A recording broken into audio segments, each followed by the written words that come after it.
ऐसे भक्त की भक्ति में 3 शर्तें हैं। भक्ति में कितनी शर्तें हैं? 3 शर्तें। देखो बुरा मत मानना, 3 तरह की कथा होती है। एक मनोरंजन प्रधान, एक नृत्य प्रधान और एक मनोमंथन प्रधान। तो आप ये समझ लेना कि मैं नचाने वालों की श्रेणी में तो बिल्कुल नहीं हूं। कथा मनोरंजन का साधन नहीं है, मनोमंथन का कारण है। भागवत की जो पद्धति है उसी पद्धति के अनुसार मैं कथा करूंगा। आनंद आवे तो खूब आनंद से श्रवण करो, और नहीं आनंद आवे तो बैठ करके जप करो। प्रेम से बोलिए जय श्री राधे। आनंद के साथ। पर मैं तो अपनी जो भावना है और अपनी जो गरिमा है उस गरिमा को लेकर ही कथा करूंगा। तो भक्ति में 3 चीजें होना चाहिए। सूत जी महाराज ने कहा, सबैव पुंसाम परो धर्मो यतो भक्ति अधोक्षजे। मनुष्य का परम कल्याण इसमें है कि उसकी भक्ति परमात्मा में हो।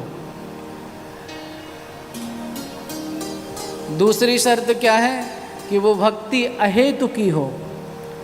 उस भक्ति में किसी का कोई कुछ लेना देना ना हो। प्रेम से बोलिए जय श्री राधे।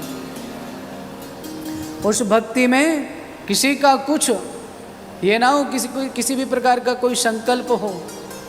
संकल्प शून्य, अन्याभिलाषिता शून्यम। अन्याभिलाषिता शून्यम का अर्थ है कि भगवान से हम सिर्फ केवल और केवल भगवान को ही मांगे और कोई वस्तु नहीं मांगे। क्या मांगे? अगर भगवान से मांगने का मन भी करे तो भगवान से भगवान को ही मांगे, वस्तुएं ना मांगे। कई बार क्या होता है हमको कि हम भक्ति तो करते हैं कि इसके लिए करते हैं, उसके लिए, तो तरह तरह की वस्तुओं के लिए नहीं।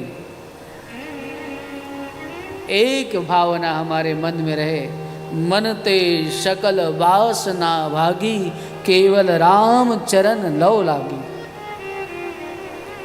केवल अपने आराध्य के चरणों में प्रीति हो बस। अन्य प्रकार की समस्त संधियां हैं,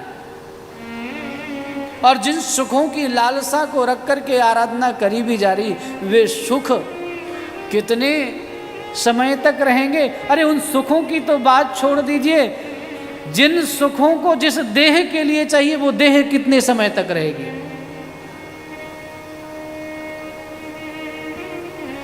समझदारी इसमें नहीं है कि अनित्य की प्राप्ति के लिए नित्य परमात्मा की आराधना नहीं होती है। अनित्य वस्तुओं की प्राप्ति के लिए नित्य परमात्मा की आराधना नहीं है, अपितु अनित्य संसार से बचने के लिए नित्य परमात्मा की आराधना होना चाहिए।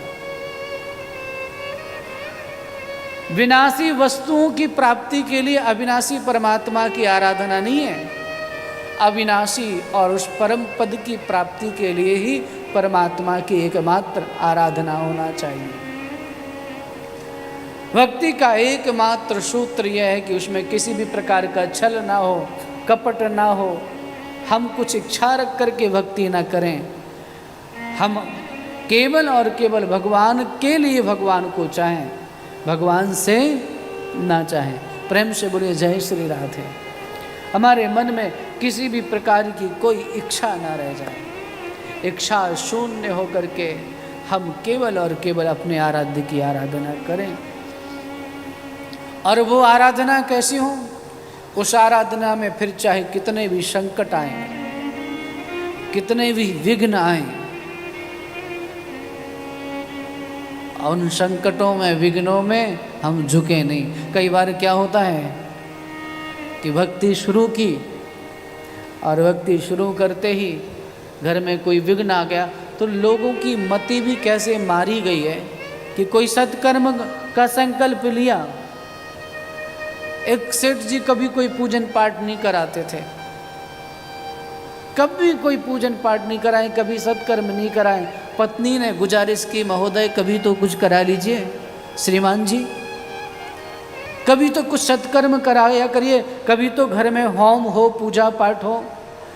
तो जैसे तैसे मन मार के वो महोदय किसी ब्राह्मण देवता का घर पूछते हुए पहुँचे और ब्राह्मण देवता को निमंत्रण दिया कि पंडित जी थोड़ा सा घर में दुर्गा सप्तशती का पाठ कराना है,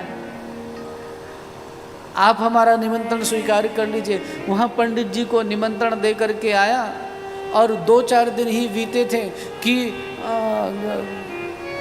वॉशरूम में स्नान करने के लिए गया और इसके पाँव में फ्रैक्चर आ गया। जैसे ही पाँव में फ्रैक्चर आया, इस व्यक्ति ने तुरंत पत्नी से कहा, देखा मैं क्यों नहीं कराता था, हाँ देखा तूने मैं क्यों नहीं कराता था, मैं इसीलिए नहीं कराता था, मुझे पता था कि घर में कुछ भी पूजा पाठ होगा तो ये होगा। पत्नी ने कहा,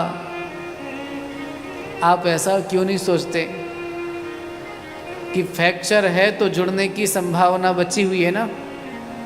ये तो ये सोचो कि आपने पंडित जी को पाठ के लिए बोला था तो केवल फ्रैक्चर ही हुआ, और वो भी ऐसा कि डॉक्टर बोल रहा कि ठीक हो जाएगा, कहीं ऐसी जगह से टूट जाता कि कभी जुड़ता ही नहीं, तो क्या करते आप। तो सत्कर्म जब आप करें तो नारायण कभी भी जो अपशगुन है उसको सत्कर्म से ना जोड़ें। अपने धर्म को, अपने पूजा पाठ को कभी भी आप ऐसी जगह ना जोड़ करके दुखी ना हो जाएं। अरे हमने पूजा कराई थी तो ऐसा हो गया, हमने ये अनुष्ठान कराया था तो ऐसा हो गया। आप पूजा पाठ को, सत्कर्म को, भगवान के भजन को बुराई से क्यों जोड़ते हैं भैया। अगर आपको जोड़ना ही है तो आप उसमें मंगल देखना प्रारंभ करिए। हमारे ब्रज के कुछ लोग सुनाते हैं कि एक व्यक्ति ने नई नई भक्ति प्रारंभ की, और उस नई नई आराधना होती है ना, तो पहले एक पुरानी कहावत है कि नया नया मुल्ला प्याज ज़्यादा खाता है और अल्लाह ही अल्लाह चिल्लाता है। तो शुरू में थोड़ा सा इतना उत्पाती भक्ति, अच्छा वो नया नया जो भक्त था वो बिना गुरु के था, मनमुखी भक्ति थी। गुरुमुखी भक्ति में कभी उत्पात नहीं होता है। जिसने किसी गुरु का वर्ण करके भक्ति आरंभ की है उसकी भक्ति व्यवस्थित रहेगी, उसकी भक्ति से कभी किसी को कोई परेशानी नहीं होगी। पर जिसकी मनमुखी भक्ति है वो पता नहीं कौन सा तूफान घर में ला करके खड़ा कर देगी, कोई पता नहीं।